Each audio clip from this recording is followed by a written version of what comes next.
kriminale, organizat kriminale e strukturuar në të gjitha elementet e saj, ai që e njeh mënyrën se si analizohet një qeveri. Në këto rrethana ne nuk duhet të vajtojmë. Ne duhet të shndrojmë. Ne nuk jam dakord dhe këtu më del edhe disa pyetje, por për arsye kohe duhet i reduktoj.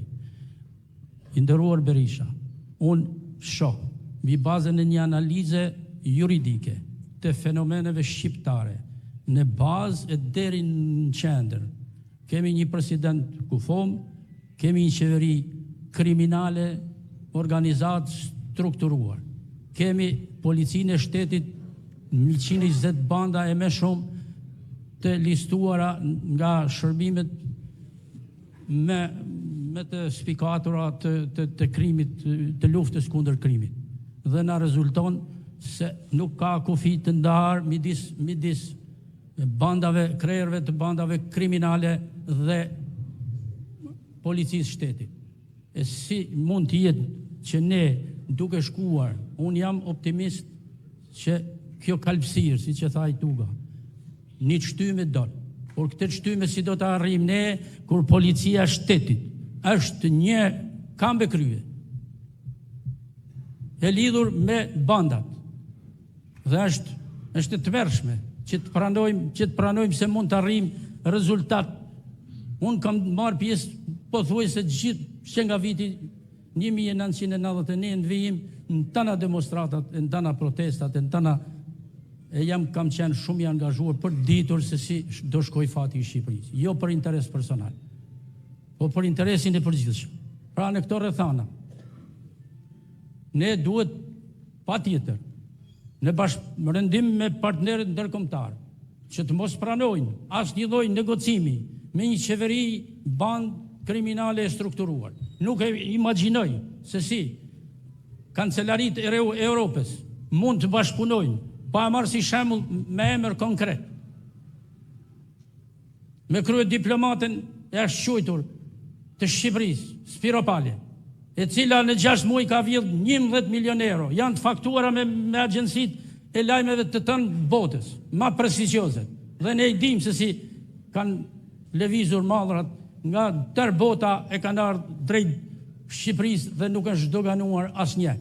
Dhe ato fakte janë pa kontestueshme dhe si ka mundësi që kancelarit e Europës e pranojnë këtë situatë. A jemi njerëz? Ne shqiptarët jemi njerëz. Mbi të gjitha, ne hajdutnin nuk e përkrahim. Kushdo që të kishte vjedhur. Me lejoni të marr një shembull jo shumë komod. Gramoz Ruçi është një nga komunistët që unë kam njoft me tegër që ka kombi shqiptar. Ka thënë që pushteti fitohet me pushk dhe mbrohet me pushk. Por nuk kam dëgjuar që të jetë imoral dhe që të ketë vjell kështu kaq haptazi. Dhe ne duhet gjithë shqiptarët, majtë të djathtë, pa dallim, të dalim në protest dhe këtë kalpsirë. Atëherë vazhdohet parimi se ne do të mbrojmë rrallë parë pluralizmin. Pa pluralizm nuk ka Shqipëri, nuk ka të ardhme Shqipëria, e kombi shqiptar i nderuar doktor Berisha.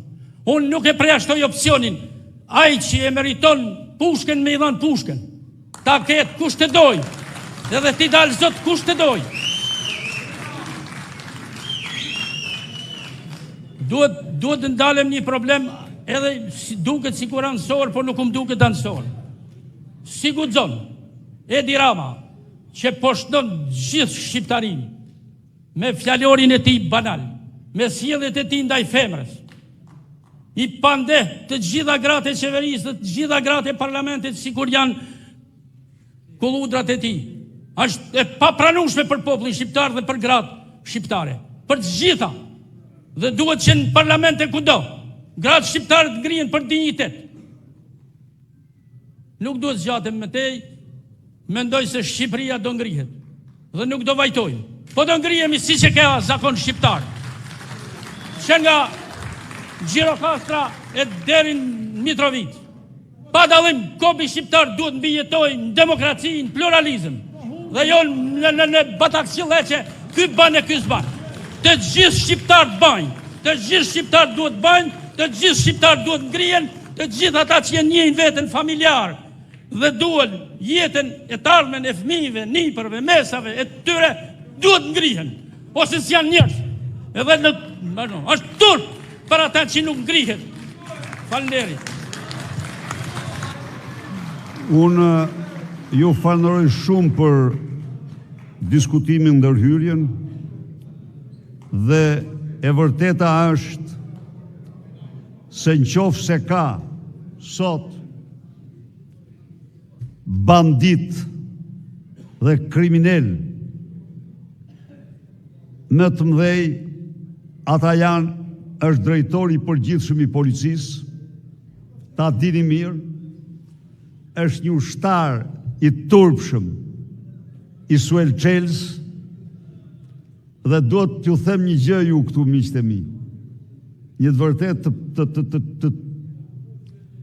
janë 3 ministra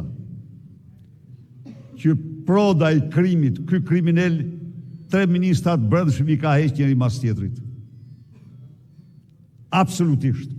Edhe që të 3 i ka sulmuar Sali Berisha, edhe u ka bë mirë që i ka sulmuar, por të 3 i ka hequr proda i Suel Çels. Sepse proda Suel Çela janë për Edi Ramën më të rëndësishmit e të rëndësishme. Dhe kur i tha një mikë imi njerit për i tyre të tham ju të vërtetën, i tha, se i tregoja, aty thash, je formal fare, s'ke as i vlerje, krejësisht, po. Tha, po pse shkove? Pa ja tham, promovime mora atë punë. Qa promovimi? Po nuk e dia, tha, se ishte në atë gjendje. Të thash vetëm këte që përmende, po pse ai që kryesor grupin parlamentar. Të gjitha ato që ja kam lexuar me 10 herë para shqiptarëve janë marrë nga dosjet, janë të dosjeve. Janë të regjistrimeve telefonike ndaj tij.